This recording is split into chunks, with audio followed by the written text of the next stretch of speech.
চরমোনাই পীর বলেছেন, সংস্কার নিয়ে যে বিভ্রান্তি চলছে তা নিরসন করা জরুরি।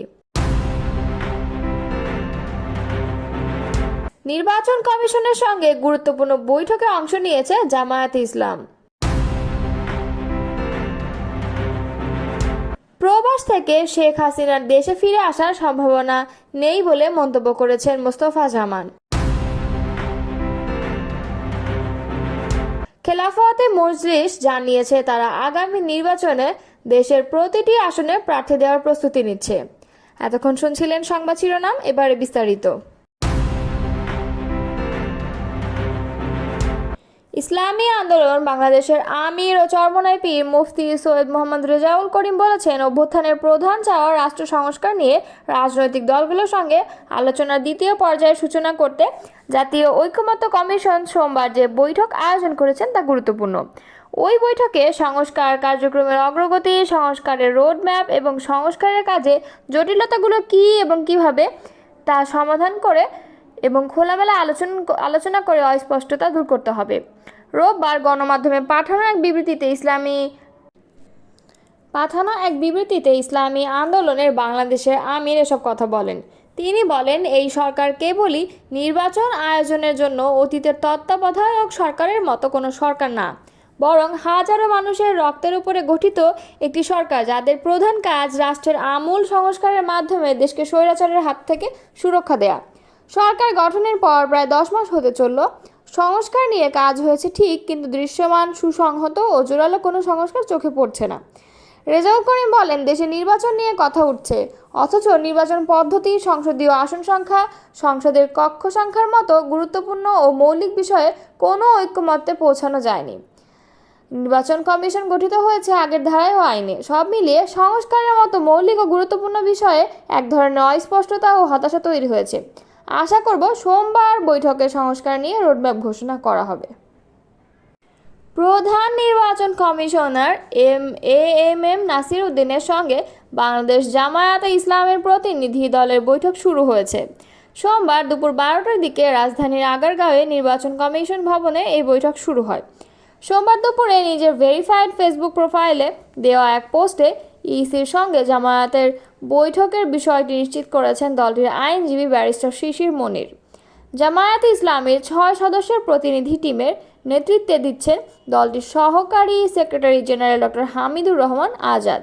টিমের অন্য সদস্যরা হলেন সহকারী সেক্রেটারি জেনারেল এবং কেন্দ্রীয় মিডিয়া ও প্রচার বিভাগের প্রধান অ্যাডভোকেট এহসানুল মাহবুব জুবায়ের, কেন্দ্রীয় নির্বাহী পরিষদ সদস্য এবং কেন্দ্রীয় মিডিয়া ও প্রচার বিভাগের সেক্রেটারি অ্যাডভোকেট মতিউর রহমান আকন্দ, কেন্দ্রীয় কর্মপরিষদ সদস্য অ্যাডভোকেট জসিমউদ্দিন সরকার এবং প্রখ্যাত আইনজীবী অ্যাডভোকেট শিশির মনির।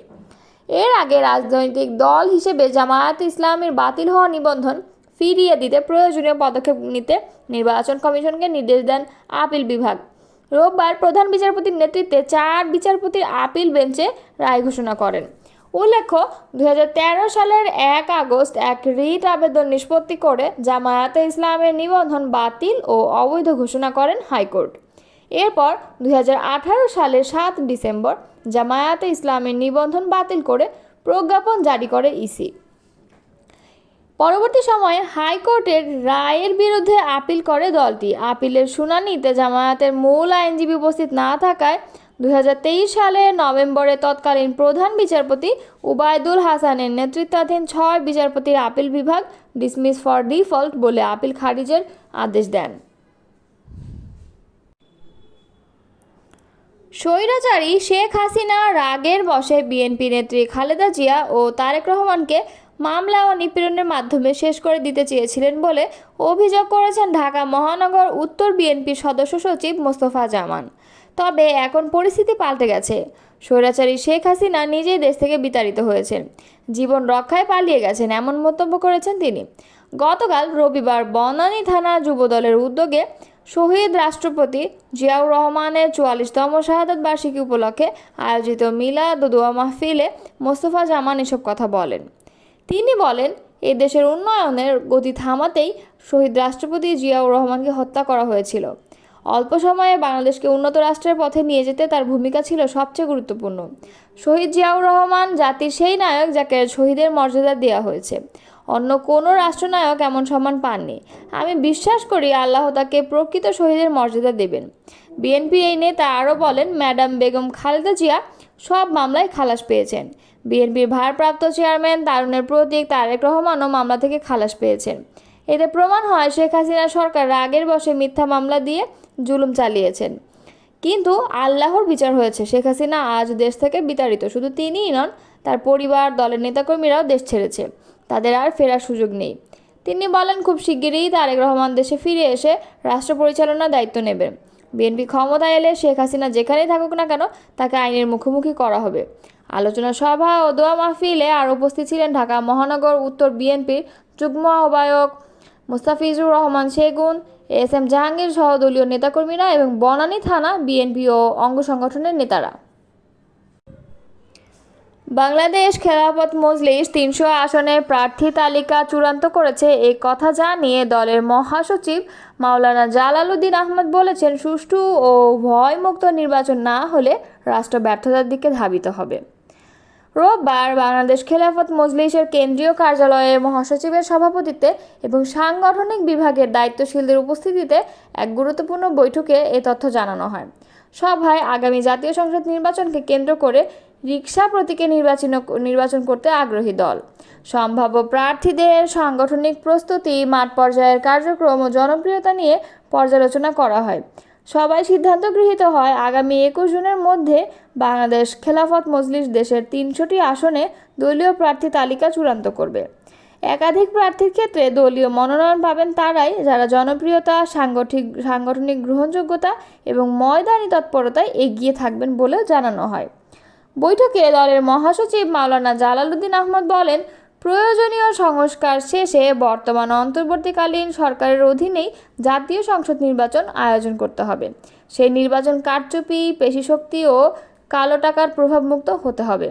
তিনি আরও বলেন, জনগণ আর কোনো 14, 18 কিংবা 24 সালের মতো প্রহসনের নির্বাচন দেখতে চায় না। এমনকি 1/11-এর মতো অস্বাভাবিক পরিস্থিতিও গ্রহণযোগ্য নয়। তিনি হুঁশিয়ারি দিয়ে বলেন, যদি আবারও জানাতানা নির্বাচন হয় তাহলে তো বাংলাদেশ রাষ্ট্রকে ব্যর্থতার দিকেই ঠেলে দিবে।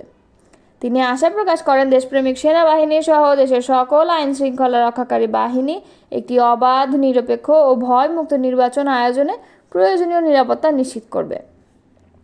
বৈঠকে অন্যান্যদের মাঝে উপস্থিত ছিলেন যুগ্ম মহাসচিব মুফতি শরাফত হোসাইন, মাওলানা তোফাজ্জল হোসেন মিয়াজি, সাংগঠনিক সম্পাদক মাওলানা এনামুল হক মুসা, মাওলানা আব্দুল হাসনাত জালালি, মাওলানা মোহাম্মদ ফয়সাল, মাওলানা আবু সাইদ নোমান, নেয়ামতুল্লাহ, বায়তুল আমাল সম্পাদক মাওলানা ফজলুর রহমান, প্রচার ও প্রকাশনা সম্পাদক মাওলানা হারুনুর রশিদ ভূঁইয়া, অফিস সম্পাদক মাওলানা রুহুল আমিন খান প্রমুখ।